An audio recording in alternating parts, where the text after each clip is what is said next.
Pam Bondi and Donald Trump pull a deceptive scheme to buy themselves some distance from the Epstein fallout, and I've got 3 interviews this week. I speak with Texas State Representative James Tallarico about the Republican gerrymander in Texas and his recent interview with Joe Rogan. I speak with Jamie Raskin about the discharge petition to compel the release of the Epstein files, and Senator Jon Ossoff about the Epstein files and his latest rallies in Georgia. I'm Brian Tyler Cohen, and you're watching No Lie.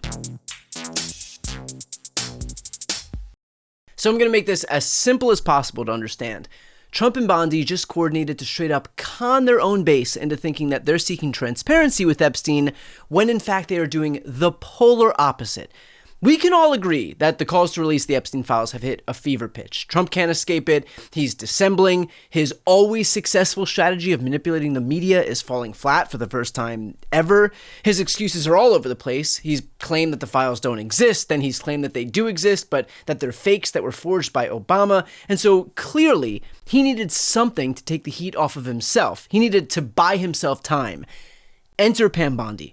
Trump takes to Truth Social and says, based on the ridiculous amount of publicity given to Jeffrey Epstein, I have asked Attorney General Pam Bondi to produce any and all pertinent grand jury testimony subject to court approval. And Pam Bondi swooped in and replied, President Trump, we are ready to move the court tomorrow to unseal the grand jury transcripts, all very official.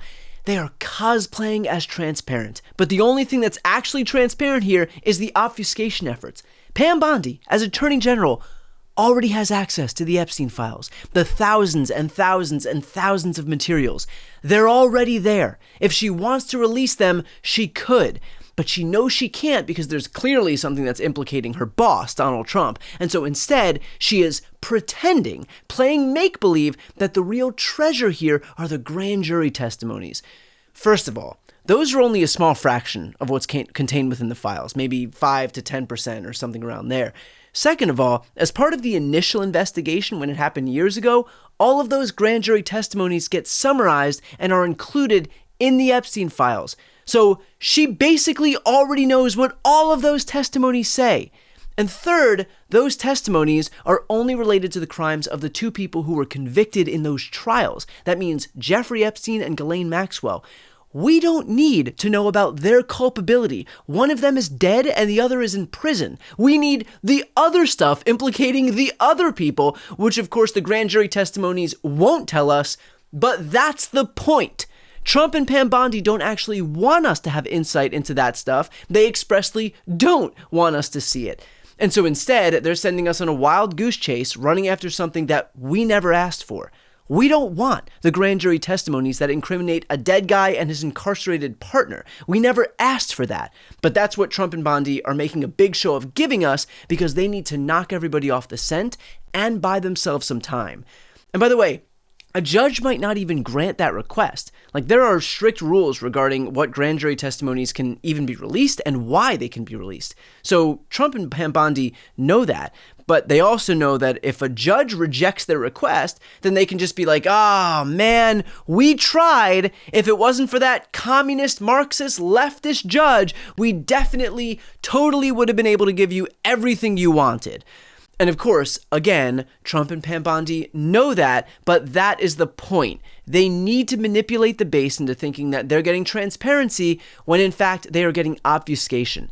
It's becoming increasingly clear that the only goal of this administration is to prevent the release of these files, which is why Trump has leaned in on Republicans in Congress to block the release of the files, not once, not twice, not 3 or 4, but 5 separate times in the past week. Twice in the Rules Committee, twice on the House floor, and once on the Senate floor. If Donald Trump truly wanted transparency, like he claims, he would release the files. But he doesn't, and so instead, Pam Bondi blocks the release, Congress blocks the release, and they make up excuses to frame their actions as doing something helpful, as opposed to the reality of the situation, which is that this is all just a sleight of hand. So look, my question for Trump supporters is this, and I ask this in 100% good faith. What's your goal here? Is it tribalism and protecting the leader of the Republican Party at all costs, which, by the way, is your prerogative if that's what you want to do? Or is it full transparency about what happened with Epstein and accountability for everybody involved in his crimes? Because you can have one or the other, but apparently not both. Because if that was a possibility, Trump would have released the files already. The fact that he won't really does tell you everything you need to know. Trump came into office with a mandate to expose the people who commit crimes with impunity. And not only is he failing to do that, he is entrenching the very system that he vowed to dismantle. This president sold his supporters a bill of goods, and he's trying to convince you not to believe your lying eyes. Next up are my interviews with James Tallarico, Jamie Raskin, and Jon Ossoff. But first, just a quick reminder that in one video per week, this one, I have sponsors. So here's a quick word from some sponsors, and then interviews with James Tallarico, Jamie Raskin, and Jon Ossoff. No Lie is brought to you by Uplift Desk. If you work in front of a desk like I do, I often find myself discouraged that I spent yet another day for a long period of time sitting in front of a desk. I seriously thought that this would be a lasting problem until I found Uplift Desk. Uplift Desk is at the forefront of ergonomic solutions, promoting better posture and health through adjustable standing style desks designed to help you live a healthier lifestyle. For example, my favorite is that there is a stand for my monitor so that I have all of the real estate of my desk. A desk really should fit the user, which is why Uplift Desk has a lot of customization options so you can build your perfect workspace. With more than 200,000 configurations, Uplift Desk allows you to tailor your workspace to perfectly suit your style and needs, empowering you to create an environment that inspires productivity and creativity. Their desk configurator lets you build out a complete workstation with storage, seating, wire management, and more. Make this year yours by going to upliftdesk.com/BTC and use our code BTC to get 4 free accessories, free same-day shipping, free returns, and an industry-leading 15-year warranty that covers your entire desk and an extra discount off of your entire order. That's upliftdesk.com/BTC for a special offer, and it's only available at our link. Stand, move, thrive with Uplift Desk. No Lie is brought to you by Strawberry.me. We spend, about a third of our waking hours working, and yet so many people feel stuck in jobs that they've outgrown or never really wanted in the first place. And look, I've heard it all. What if the next move is even worse? I've already put years into this place. I can't afford to take a wrong step. Who am I without this title? Isn't everybody kind of miserable at work? And look, those feelings are real, but they're also why so many people stay stuck. That's where today's sponsor, Strawberry.me, comes in. They connect you with a certified career coach who helps you go from where you are to where you actually want to be.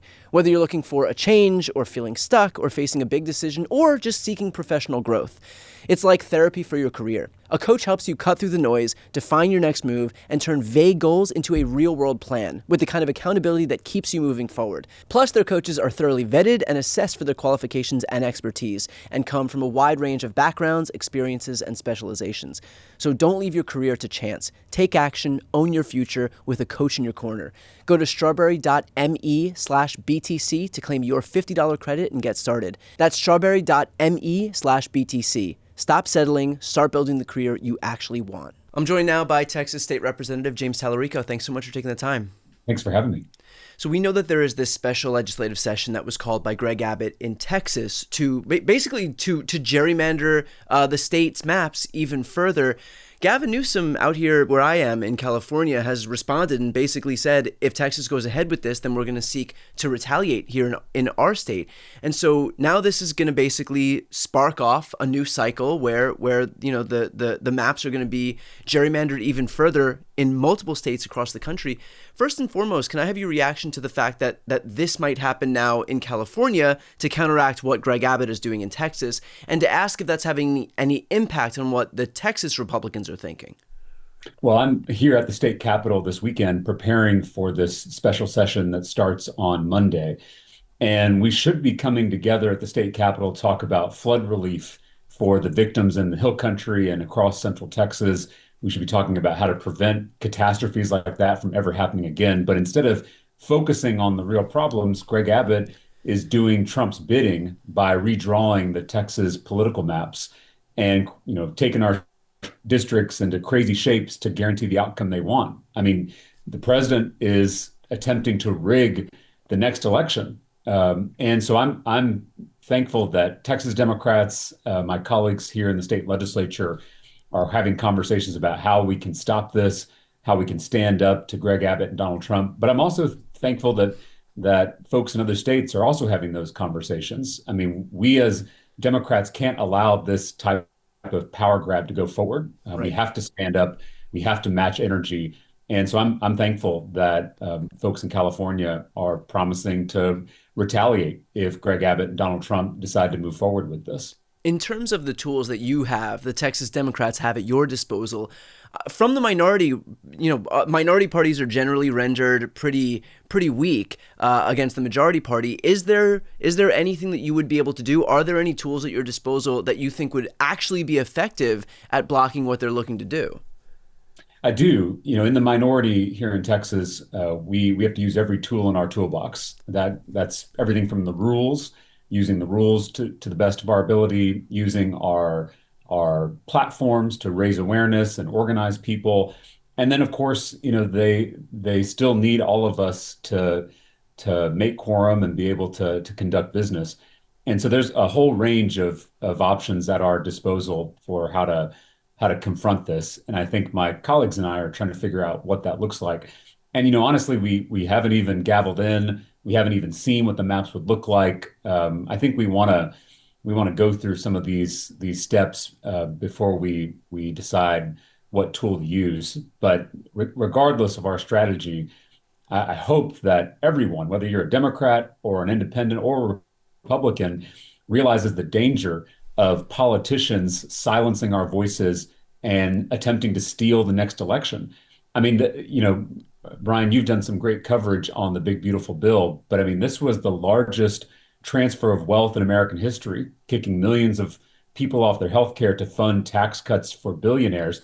They know that's unpopular, but they think they can insulate themselves from the voters with this type of power grab. And if they succeed here in Texas, they're going to do it in red states across the country. They're going to rig the 2026 election. And if that happens, they'll never have to fear the voters ever again. Right. They can enrich themselves and their donors with no consequences, with no accountability. And that really is going to the heart of our democracy. And I hope that's an alarm bell for all Americans and all Texans. James, are there any of your Republican colleagues who recognize that? Are there any Republican colleagues who have enough of a basic respect for democracy that they're turned off by what's happening? Or is this just, kind of the next step in the full polarization of our politics, that when Donald Trump hands down the, issues the clarion call from up high, that Greg Abbott calls in the special legislative session, and every single Republican legislator just kind of walks the plank? Well, I think there are certainly a number of my colleagues who recognize that this is wrong, that it's dangerous. The question is, are they going to stand up and say so? Are they going to do something about it?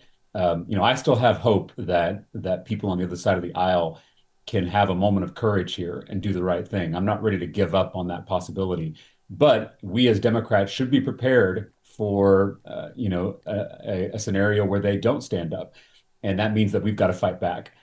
So we can't wait on Republican courage. We can hope for it, we can pray for it, but we certainly can't wait for it. And so I'm hopeful that Democrats, both here in Texas and honestly across the country, are going to react to this and meet the moment and stand up to this power grab. Correct me if I'm wrong, but didn't the Speaker of the Texas State House get elected with the help of Democrats? Is that correct?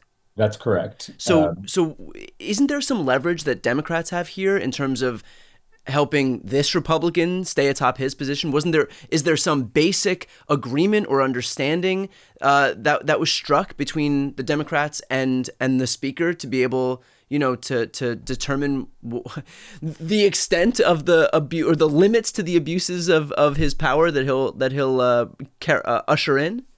Well, I think that all remains to be seen. And unfortunately, I don't think a lot of us saw this coming. Maybe we should have, but I honestly didn't anticipate a mid-decade gerrymandering attempt. I didn't have that on my bingo card, unfortunately. But as you mentioned, here in the Texas House, we still have some shreds of bipartisanship, and Democrats are a very large minority. A lot of people have this conception of Texas as this, deep red state, when actually it's a lot more purple than it is red. And Democrats control about 42% of the seats in the Texas House of Representatives. So we're a substantial minority. And with those numbers, you can cause a lot of chaos. And I would prefer not to do that.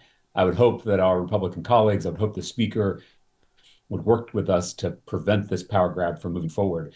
And, we should say, Brian, that if they're going to do this in Texas, because we are increasingly a purple state, by getting greedy, they may draw these districts so thin that we could end up flipping a lot of these districts if Right. 2026 is a good year. So I do know that some of my Republican colleagues recognize that political danger, that by getting greedy, they actually may be handing Democrats an opportunity to win. It doesn't mean this power grab is acceptable. It's incredibly dangerous. It's an incredibly bad precedent to set, and we should stop it. But there may be some unintended consequences if they move forward. Yeah, I mean, look, it's not just the unintended consequences within Texas, but we spoke about California looking to gerrymander this state that I'm in right now. There are other states that Democrats have that could potentially be weapons on the left. We have New York, we have New Jersey, and so the greed of Donald Trump and Greg Abbott in this scenario may very well usher in a situation where not only would those maps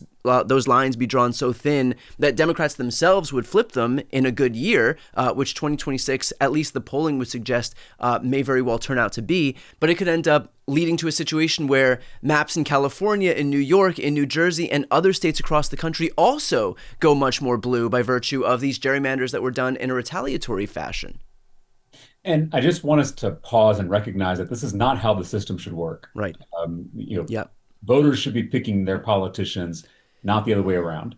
And right now, politicians are attempting to pick their voters by crafting the districts they want to guarantee the outcome they want. And that's just a fundamental disruption to the democratic process. And it insulates politicians in both political parties from accountability, from consequences for their actions, and that again is incredibly harmful to this American experiment. So, although we need to match energy and we need to fight back and we need to stand up to these bullies, we should all recognize that this is not how things should work. This broken redistricting system is the rot at the core of our broken political system, and it's why I filed a bill in the last two legislative sessions to create a independent citizen-led redistricting commission in Texas so that we can take the power to draw political districts out of the hands of politicians and put it into the hands of the Texans we seek to represent. So that should be the ultimate goal. We can't unilaterally disarm, unfortunately, but that should be what we're working toward in the long term. And actually, the unilateral disarmament part is kind of what I want to dig into for just a moment. I Yeah. believe there is a California assembly member named Alex Lee. He's a member of the Progressive Caucus. Came out in defiance of Gavin Newsom's proposal to usher in our own special session so that we would be able to do mid-decade redistricting here as well.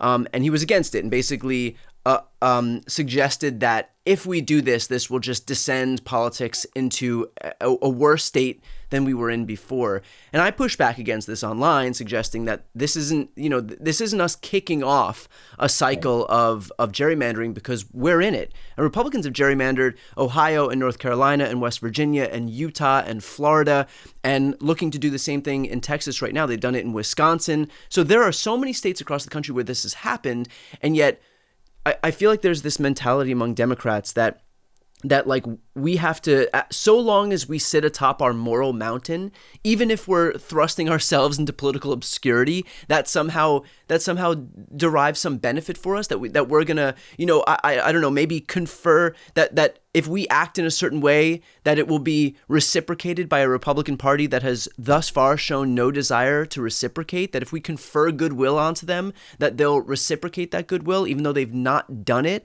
And so I'm just curious for your reaction because, look, you're a progressive Democrat as well, and I get the moral stance that somebody could take against this issue, but practically speaking, I'm just curious how you would respond to legislators here in my state who would be against this. Well, this is a balance we have to strike. Dr. King in the civil rights movement told his movement to have a tough mind and a tender heart, and to hold both of those things together. And for me, having a tender heart means knowing why we're doing this, having that moral clarity, knowing what the vision is ultimately that we're trying to get to, and not getting lost in the back and forth that we're seeing today. But then having a tough mind means, being smart and strategic and realizing when our politics is already descending in this direction. Right. We have to stand up to those folks who are destroying this American experiment. So we have to do both. We have to remember why we're doing this. We have to remember what we're ultimately trying to get to. We're not just trying to win for the blue team. That is not our goal. Our goal is to get political power to make people's lives better. That's the ultimate goal. Right. But to do that, you've got to be smart and strategic and tough. You can't lay down. You can't, we've seen that appeasement doesn't work, especially when you're facing fascism. So you have to be tough. You have to be strong, but also protect that moral clarity, that moral compass at the center of our work. That's not easy to do, but we do have to hold both together if we're going to get through this. Literally could not have said that better. That is exactly right. And I think that has been a problem for Democrats for so long, that once we get into power, it feels like we lose our way and begin defending the processes of government as opposed to remembering why we're there. It is not to defend the filibuster. It's not to defend the status quo. It's not to defend the maps or to defend a system with least change. It's to help people have health care, and for women to have reproductive rights, and for us to combat climate change and make sure that kids aren't getting gunned down in schools. And so often, far from protecting the institutions of government, those are the impediments. So Yeah. break those down if it means that you can get closer to what you want to do. But, look, people get into government and you think that, like, oh, I'm here to defend good government. And look, my whole thing in the lead up to the 2024 election, perhaps naively, and certainly not strategically in retrospect, was to appeal to people's sense of wanting to protect democracy. But really, it's not just this nebulous idea of democracy or our institutions that are moving people. It's the things. It's going after, again, healthcare and reproductive rights and climate change and unions and jobs and the pay that they take home at the end of the day, and making sure prescription drugs are affordable. All the things that you actually run for, the things that impact real people. And we have to remember to, not lose sight of that, especially with folks who, get stuck in these political processes and are surrounded by all of it, and just kind of, I don't know if it's like beltway brain or whatever you would call that at the state level, but that seems to be what it is. Yeah, too many Democrats are defending the status quo. And I understand the desire, especially in this Trump era, to protect our institutions and our norms. I get all that. But the reason that I'm a progressive, the reason I'm a Democrat, is because I want to change things. These systems, these institutions don't work for a lot of people. And if we're not out there articulating a vision of how they should be different, how they should be better, then we end up just defending the status quo. And I'm not interested in doing that because the status quo doesn't work. And Brian, that I was a public school teacher before I ran for office, and it's the issue I'm most passionate about. And sometimes people in my party end up defending public education as is, but I'm not satisfied with the way our public schools are performing. I'm not going to be satisfied until our Texas public schools are the best in the country. I'm not going to be satisfied until every single child has the ability to fulfill their God-given potential. That doesn't mean I want to privatize public education or tear it all down, but I do want to improve it. I want to change it. I want to make it better and make it work for people.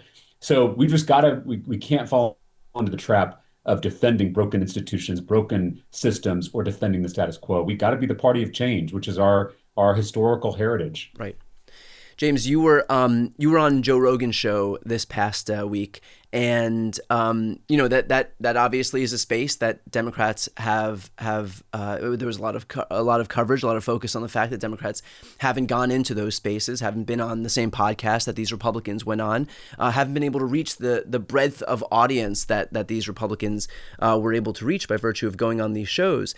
So first and foremost, I'm curious, and I listened to your whole episode, and it was great, and not only was it a great conversation, but it seems like Joe Rogan himself. I mean, you got a ringing endorsement from Rogan, and I wrote it down. He said, "You're the kind of person I want in politics." And so I feel like, there has been this sense of like fear among Democrats to go into these spaces because they're somehow hostile or dangerous. But I'm curious, in the aftermath of your interview with him, did you have that mentality going in? And what is your mentality now about going into these spaces? I think it's absolutely necessary that Democrats meet people where they're at. Before I went on Joe Rogan's podcast, I went on Fox News. And I've been on the Christian Broadcasting Network, been on the 700 Club. I'm trying to go into places where Democrats don't typically go, because politics is about addition, not subtraction. Yep. So if you want to maintain a small, pure, insular group, then you don't want a political party, you want a social club. And that's fine. But if you want a political party that can win and gain political power to make people's lives better, you have to create a winning majority, a winning coalition. And that should include a lot of Joe Rogan's listeners. I mean, I sat down with Joe for 2.5 hours, and there was so much common ground, so much that we agreed on. We both agreed that the political system is broken. We both agree there's way too much influence from big money and billionaire mega donors. We both think that there should be more freedom and more opportunity for more people. I mean, that is a lot of common ground. I'm not saying we agree on every single thing, but I do think we agree on the big stuff. And so if Democrats aren't going on to these shows and speaking to these listeners directly, then we run the risk of folks not hearing about our values and hearing about our vision. And that's a real danger, as we saw in the last election. So, I'm going to keep going into these places. I'm going to keep sharing why I do this work and why I'm a Democrat and why I think we need change in this country. And hopefully we will see the fruits of that in 2026. Did you hear from anybody in the aftermath of your appearance that maybe somebody who is in the center or on the right, or just somebody who didn't vote for you, somebody who doesn't vote for Democrats, who is more willing to be open to Democrats, or who just straight up said, this has changed my perspective on politics altogether? I can't tell you, Brian, just in the last minute, this episode came out not even 24 hours ago, and I've already been inundated both on social media, but also here in our Capitol office with calls and emails and messages from Republicans and independents who listened to the episode and said that they found a lot they could agree with, and we're very thankful that they heard from this different perspective. It's a little strange to have folks on Twitter with MAGA stuff in their profile Yeah. picture saying nice things about you, but I do just fundamentally believe that our politics is not really left versus right, but top versus bottom. I just think that we are all getting played here by these billionaires and special interests that are dividing us on purpose. I mean, the culture wars in a lot of ways, are a smokescreen. These divisions are manufactured. They divide us by race, by culture, by gender, by religion, to keep us from seeing all that we have in common, to keep us from realizing that there is far more that unites us than divides us. Because once we do realize that, then we're going to come together across party lines, across racial lines, across cultural lines, to take power back from the billionaires who are pitting us against each other. And that's the real threat to the people in power.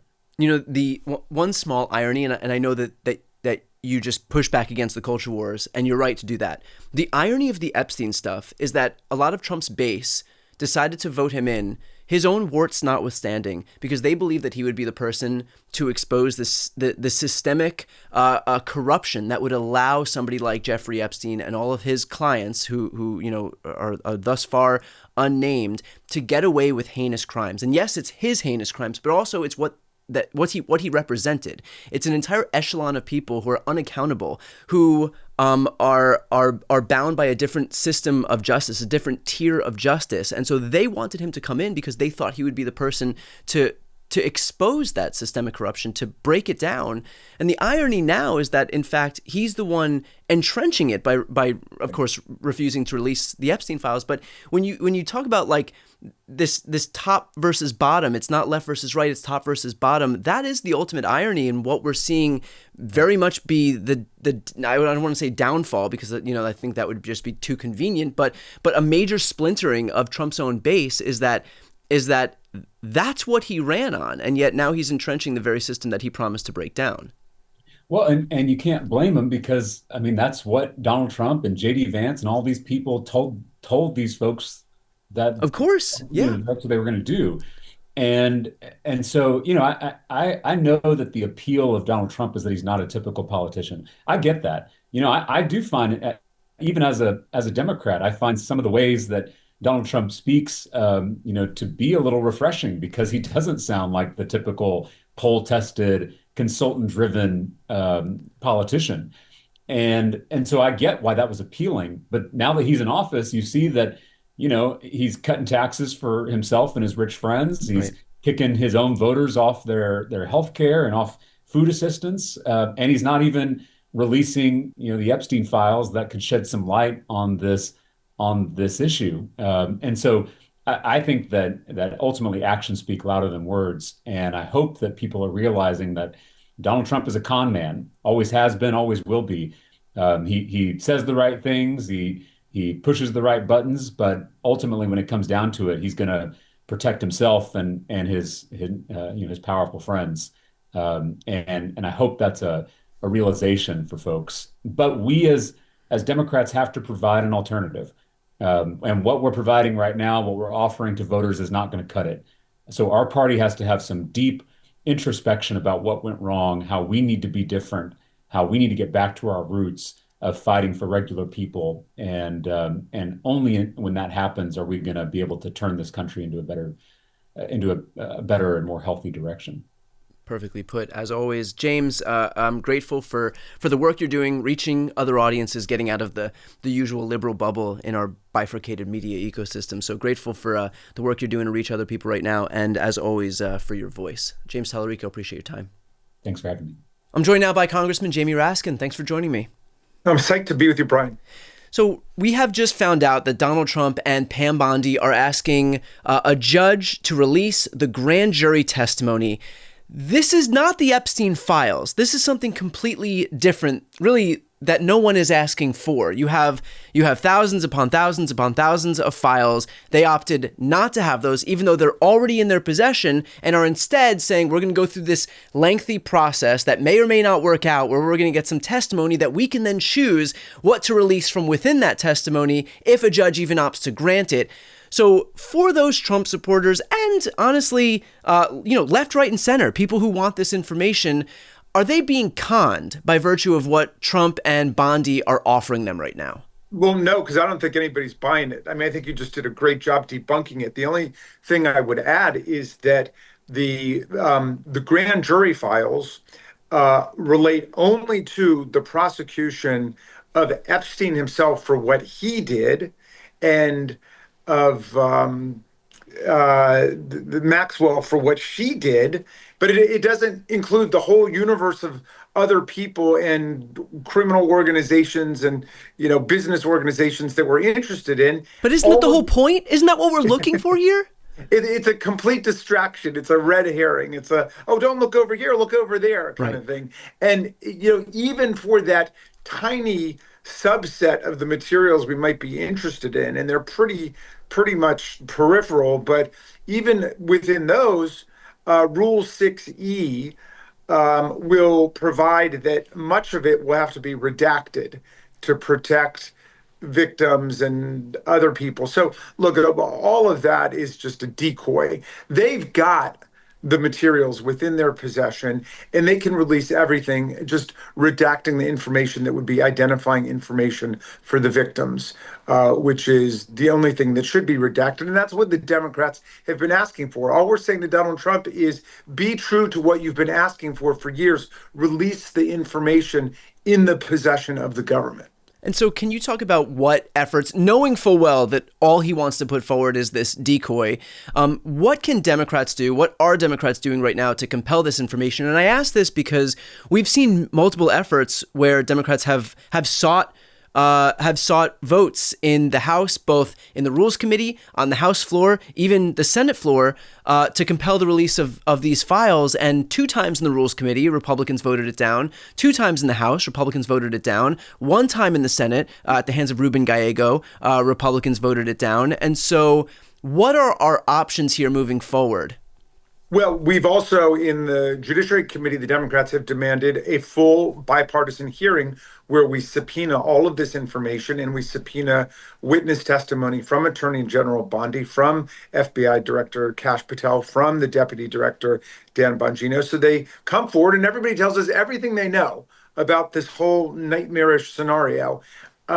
So that's one thing we can continue to press that. Now, Chairman Jordan's answer was, well, yes, we're going to have her in to talk about everything, Right. implying, therefore, we can ask about those questions. All right. He said before the end of the year. And then when we were saying this is ridiculous, we're not waiting till December, people started saying September we could do.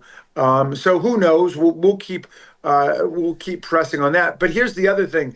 I got to salute my counterpart over in the Senate, who's the ranking Democrat on the Senate Judiciary Committee, Senator Durbin, who has discovered, apparently from a whistleblower, I'm not quite sure how, but that you remember they had actually conscripted 1,000 FBI agents to be working around the clock, 24 hours, going through more than 100,000 of these Epstein documents in the files, and apparently told them to flag any mentions or appearances or pictures of Donald Trump.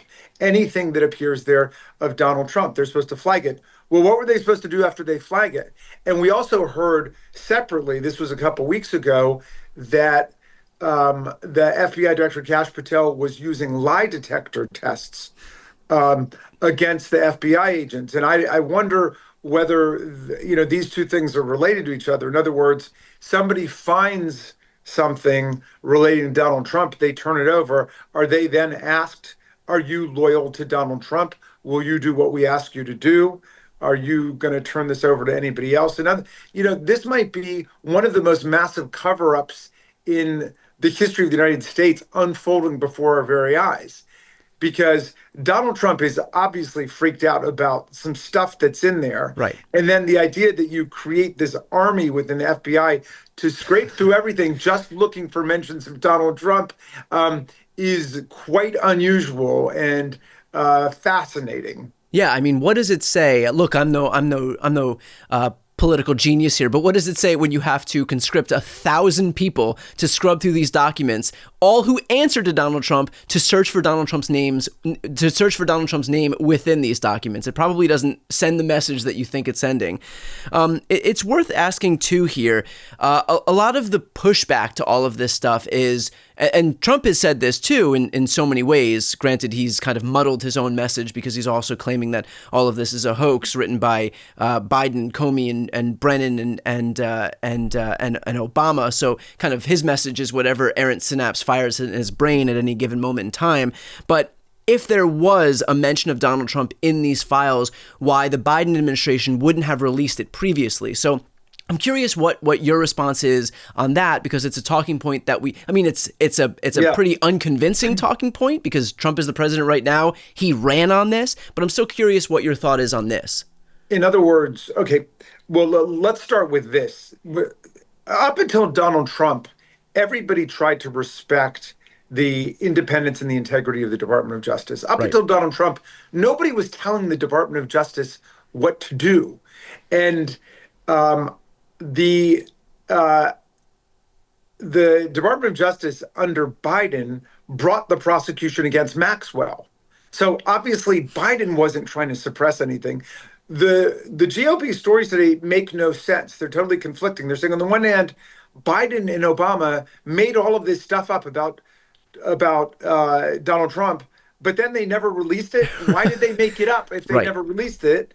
Right. And then they say to us after Donald Trump campaigns on this, that there's all this stuff in there that he knows about. And he should know, considering he was Epstein's best friend for more than a decade, that it all should be released. After they're campaigning on it, we say, fine, let's go ahead and release it. You seem to know there's all this stuff in there. And then all they say, no, why didn't you release it? I mean, it makes no sense what they're saying. They're just pointing fingers in 100 different directions. The bottom line is, here's what we do know. Epstein was a convicted sex offender. There was a 60-count federal indictment waiting for him.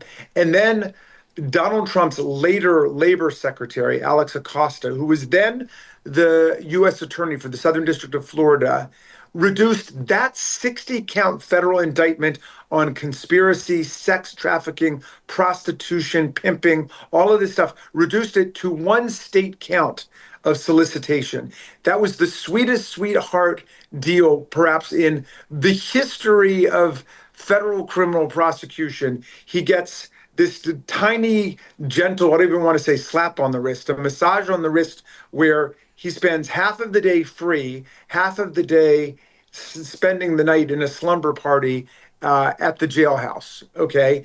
And then he also gets a get out of jail free card for four of his unnamed associates who were named and theoretically would have been either indicted or unindicted co-conspirators.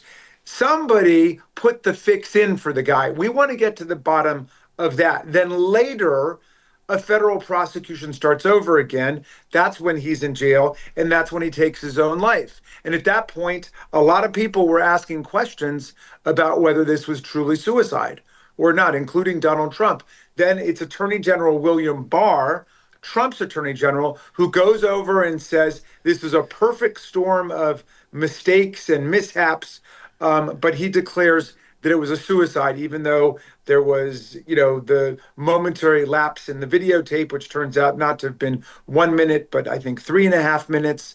It's since been discovered there were two people who were assigned to watch his cell who disappeared. So who knows? I mean, at this point, we're in like the fog of their conspiracy theory and a very strange sequence of events indeed.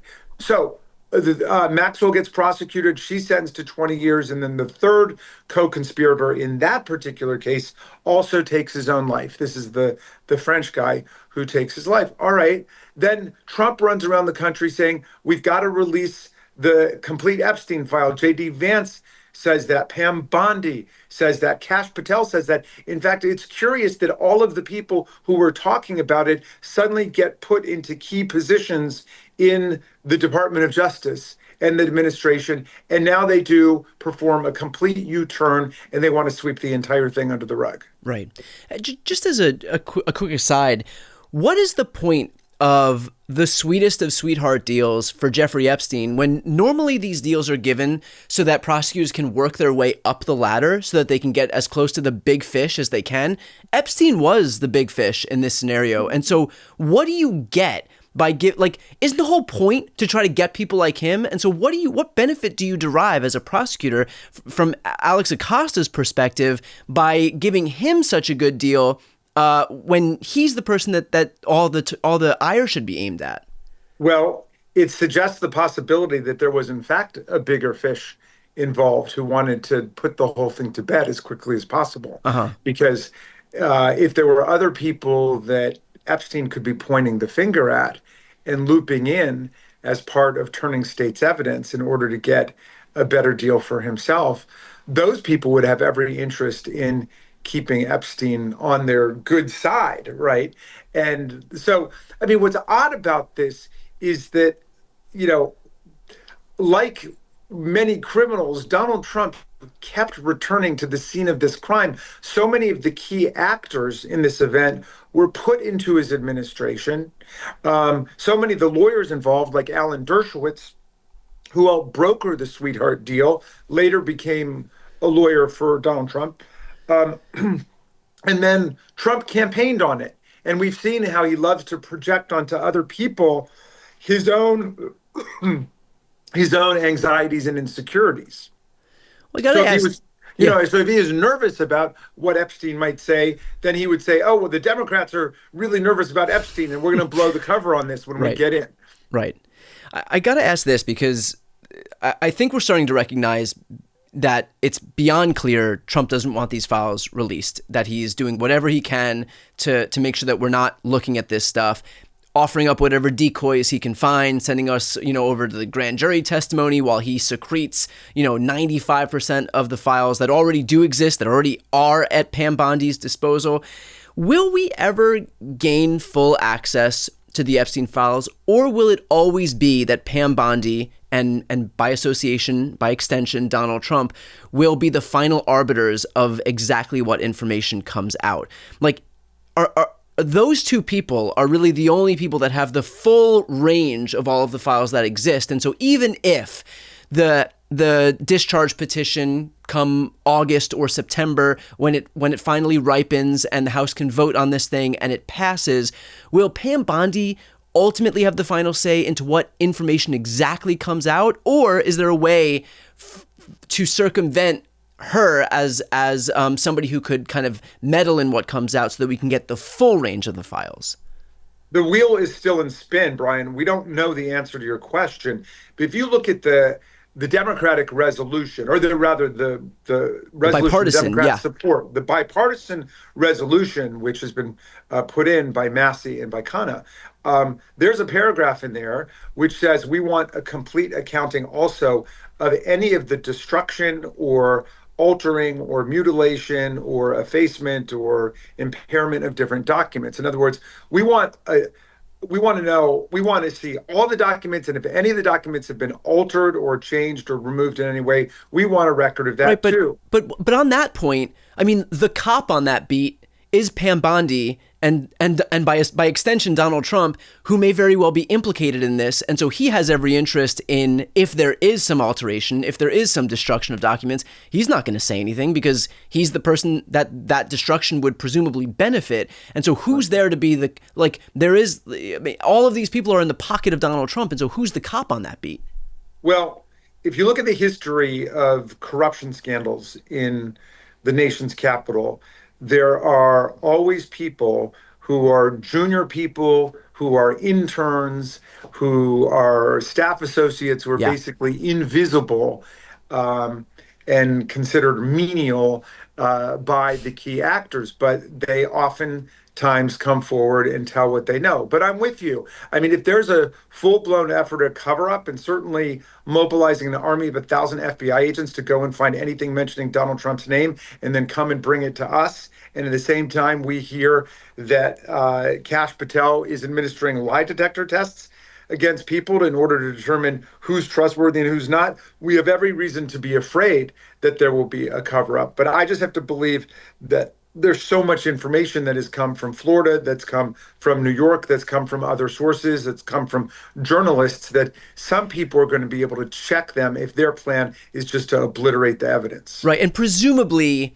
if they had intended on altering some information, doctoring some information, they would have already put it out there. So there's something that must be blocking them from doing this, because I think they probably rightly recognize that if they do try to mess with things and put it out there, then it becomes an even more obvious cover-up. It becomes an even bigger scandal than what it likely already is. And so they're probably just trying to do that calculation now with can we get away with this? How much could we get away with? Is it going to be an even bigger scandal, shine an even hotter spotlight on us if we even try it?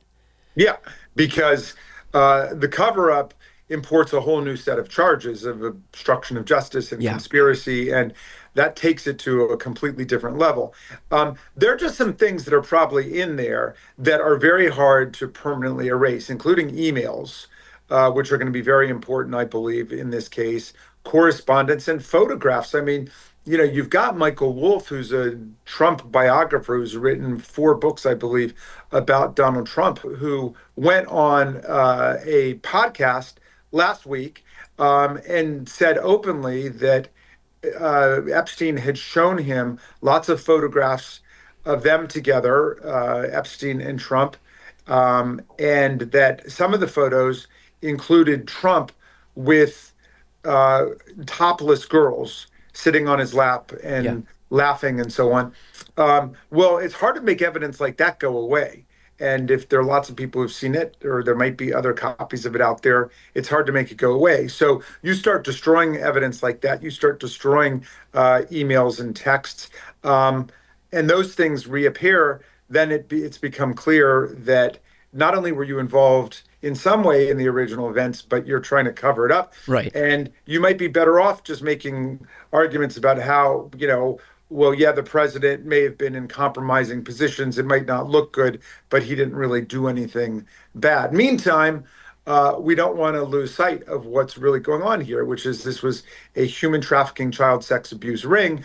And the Trump administration, as an administration, has been doing everything in their power to dismantle the anti-human trafficking, anti-child abuse programs and funding that we've got at the Department of Justice, at the Department of State, at HHS. in agencies and departments throughout the government. They've been dismantling the funding to combat human trafficking, and the people who work on that have been screaming from the rooftops that this is going to be a nightmare Yeah. if you take America off the field. Yeah, that's an excellent, often overlooked point in all of this. Let's finish off with this. Among your Republican colleagues in the GOP conference, what are these people saying behind the scenes? Because these are people who've staked their reputations and built their brands and spoken openly and proudly about their efforts to take down, this deep state pedophile ring that encompassed the highest echelons of government. Don Jr. spoke about it. J.D. Vance spoke about it. They've been talking about it on podcasts with Tucker Carlson and all of their influencers. The president spoke about it from the highest levels of office. And now they find themselves taking vote after vote after vote, secreting this very information, preventing the release of the very information that they themselves put themselves out there saying that they were going to deliver to their constituents. And so what are these people saying behind the scenes if you have the opportunity to speak to any of them? Well, a couple of them have taken the position with me that, look, this doesn't look good, but it was all conspiracy theory. And given that it was conspiracy theory, all they can really do is to just let it all hang out and show that there's nothing there. And if indeed it was all conspiracy theory and there are no names of the rich and powerful involved in this exploitative sex ring, they would let it all hang out. But I think others understand what a dangerous territory Donald Trump has entered here, because he brought all of the attention on this, and the spotlight is now on him. And I don't think they know where it's going to go, but they don't think that he's going to, it's within his character to try to really release anything and disclose stuff. He's just going to try to fight it till the end of his presidency. And, he's going to go from talking about, Russia, Russia, Russia, or insurrection, insurrection, insurrection, to just talking about Epstein, Epstein, Epstein. Yeah. I mean, I don't know how much we're about to get a quick lesson in how potent the use of Biden's auto pen is as a distraction technique. So with that said, Congressman, I appreciate your time today. I appreciate you keeping this in the spotlight, and we'll talk to you soon. Thank you, Brian. Hang tough, man. All the best. I'm joined now by Senator Jon Ossoff. Thanks so much for taking the time. Thanks, man. Good to see you. So we have watched as the Republicans have staked so much of their credibility, so much of their identity on releasing these Epstein files. There was just a vote in the House, and all of the Republicans came together unanimously to vote against advancing this effort to release the Epstein files. Can I have your reaction, first and foremost, to hearing so much about this issue that they purportedly cared so deeply about, and now when they have the opportunity to actually substantiate what they said and get these files into the daylight, they're the ones who served as the major impediment to it? Yeah, I mean, none of this adds up. And, you play a supercut of all of these MAGA figures and officials promising to do this. Even the Attorney General, as recently as a couple months ago, what she was saying to the Congress about having all these files on her desk and getting ready to release them. The president's posts on Truth Social over the weekend, I think, really revealed a deep insecurity and almost a panic about the 180 that they're doing on this issue. And I think that for the president's supporters, this issue of broken promises, whether it's the Epstein files or his promise to end the wars, which are still raging, or his promise to increase U.S. oil drilling, which is declining, or his promise to lower prices, which are still rising, or his promise to be for working people when they're defunding nursing homes and hospitals and clinics to fund tax cuts for the rich, his promise to tackle the national debt, which is exploding. I mean, it's adding up. And I'm hearing it from Republicans in Georgia that all of the broken promises are really damaging the president's base and their confidence in this administration. And that's what I wanted to dig into a little bit, because you have the advantage of you being here is that, you know, you are a Democrat in a very purple state, but also we have the advantage of being able to see what arguments resonate with folks on the other side. I mean, you're not in a big blue bastion like New York or California. And so on this issue in particular, is this breaking through? Because I think Democrats largely viewed, you know, the Epstein part is a small piece of what is a broader theme that you've just pointed out there. But is that kind of thing breaking through to his regular base? Are you hearing from people who you wouldn't otherwise have heard from, or been able to be effective with as the result of kind of this breakdown of trust? Well, it's not just the Epstein files. I mean, obviously, the changing stories and the obvious lies and the 180 on Epstein is in the headlines right now. But there are a huge number of Republicans in Georgia who have even stated publicly their opposition, for example, to gutting all of the renewable energy and advanced energy manufacturing incentives that have supported Georgia's economic growth, their deep concern about what's going to happen to nursing homes and hospitals and health clinics that have been defunded. And on economic policy, right, where this was supposed to be some kind of new populist pro-working class GOP, right? That was the whole Steve Bannon model. As they were building this legislation, you started to hear some of those voices within the MAGA movement actually sound the alarm that this was a betrayal of the principles that they had stated on the campaign trail. And there are not voters in Georgia who want to defund hospitals and nursing homes. Right. To pay for tax cuts for ultra wealthy people. That's not popular anywhere. Well, I think the most insidious part of this whole effort by Republicans is that a lot of these cuts were purposefully put in and timed so that they would have the least political impact for the political party that passed them. And so a lot of this stuff won't take full effect until after the midterms, for example. Some of it won't even take effect until after Trump's out of office. Some of the good stuff goes away when Republicans will leave office. So they timed all of this stuff so they can extract the most political benefit or mitigate the most political harm for themselves. And is that something that folks in Georgia are recognizing, that even though this stuff might have been timed so that it wouldn't hurt them, that people are still paying attention to what's going on, and then they know the full breadth of what's happening with the Medicaid cuts, with the food stamp cuts, with the rural hospital cuts, with the energy job cuts, and so on? Yeah, that's not going to work. I mean, hospitals, nursing homes, clinics in Georgia and across the country are already now facing this financial cliff. And it ain't that far away. Yeah. A lot of the nutrition programs start going away pretty much straight away. The lapsing of the Affordable Care Act benefits that help middle class families afford health insurance premiums will go away next year. So you've got all of this policy that's bad for working families, bad for seniors and kids and pregnant women and rural communities, and all for what? For a tax cut that overwhelmingly goes to the wealthy. And it just exposes that the corruption in Washington is as deep as ever. I mean, if you go out and ask anybody on the street in Georgia, Democrat, Republican, Independent, what do we really need to achieve to advance our national interests, to help families thrive and flourish and achieve prosperity and health and greater freedom? Like, the rich people needing more tax cuts is no one's priority, but it's what this Republican Congress and this administration produced, because the corruption in Washington is so deep that they almost can't avoid just being responsive to their donors. Is there a sense from the Republicans or independents who you've spoken with, because the GOP's platform was so focused on populist promises, right? Lower grocery costs, lower egg costs, lower housing costs, lower rent costs. And they've done the polar opposite. And that's notwithstanding all of the other things that they've lied about, whether it's the Ukraine-Russia war, whether it's releasing the Epstein files, whatever it may be, whether it's, ushering in some manufacturing renaissance and instead Donald Trump is engaged in a trade war that's left us isolated on the world stage.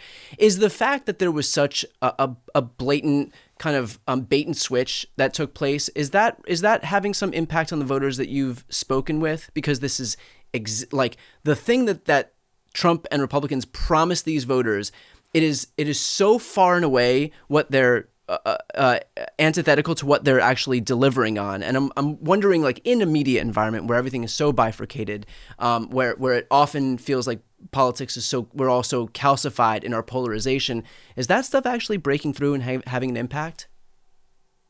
100%. I mean, look, I've got a lot of Republican supporters and friends in Georgia who express to me privately how upset they are about the way this agenda is being implemented, about the sense of broken promises, and also they recognize that it's a political disaster for the GOP in Georgia to have defunded hospitals and clinics to pay for tax cuts for the rich. And the flip side of this is that for Democrats and for folks who oppose this administration, I've never seen a level of mobilization and enthusiasm and determination like I am right now. And here in Georgia, where I am the only Democratic senator up for re-election in a state that Donald Trump won, right? It is the most important Senate race of the midterm elections. The only path out of this spiral into authoritarianism and chaos and corruption means regaining power in Congress.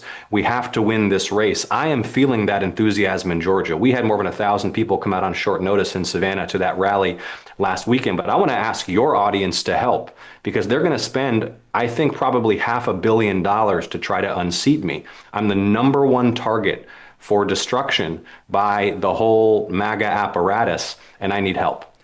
And I'm going to put your campaign link right here on the screen and also in the post description of this video. Highly recommend anybody who's watching right now. Georgia, as the senator just mentioned, is going to be ground zero for their attacks. And so if you have an opportunity to give, or you know you're going to give at some point in this campaign cycle, do it early, because the earlier we have the opportunity to actually get on the airwaves and define Senator Ossoff before the Republicans have to do it, the better off we'll be. And I want to finish off with this, because we did see so much of an affirmative message from Trump and Republicans as we were heading into 2024. And so often it's felt like Democrats were either pushing an anti-Trump, anti-Republican message, or just kind of had some, we'd have Democrats in red states who would just kind of do Republican light. And if you're going to do Republican light, you're not going to energize the base. And if you have a Republican out there, they're probably just going to vote for a regular Republican instead of a Republican light. And so what is your affirmative message to folks in Georgia as we head toward 2026? I think that there's an even deeper reform and anti-corruption message that we have to take to the nation, that I'm taking across Georgia, that resonates with Democrats and Republicans and independents, which is that our political system, even before Donald Trump came on the scene, was the most corrupt in the Western world. And the way that corporate money and secret money and billionaire money rule everything, and the way that members of Congress live in fear of these super PACs, that's what has distorted policymaking so that ordinary people can't get ahead. That's why insurance premiums are out of control. That's why drug costs are so high. That's why an ambulance costs $3,000. That's why the housing market's overrun with hedge funds and private equity funds. It's the corruption in our political system, especially post Citizens United. And for us to be able to deliver for working and middle class families across the country, we have to reform this broken, corrupt political system. And I think that we can build a very broad coalition to get that done. Well, I appreciate the time today. And again, a reminder for everybody watching, Senator Ossoff is one of the most important voices that we have in the Senate, and certainly represents generational change in a way that very few people in the Senate do. So if we have the opportunity to contribute to his campaign, help him stay there, I'm going to put the link right here on the screen and also in the post description of this video. If you're listening on the podcast, it'll be in the show notes. Senator Ossoff, thanks so much for taking the time. Thank you. Thanks for having me. Thanks again to James Tallarico, Jamie Raskin, and John Ossoff. To listen to the audio version of this episode, click the thumbnail right here on the screen. And of course, to see more of my content, the subscribe button's on the screen as well.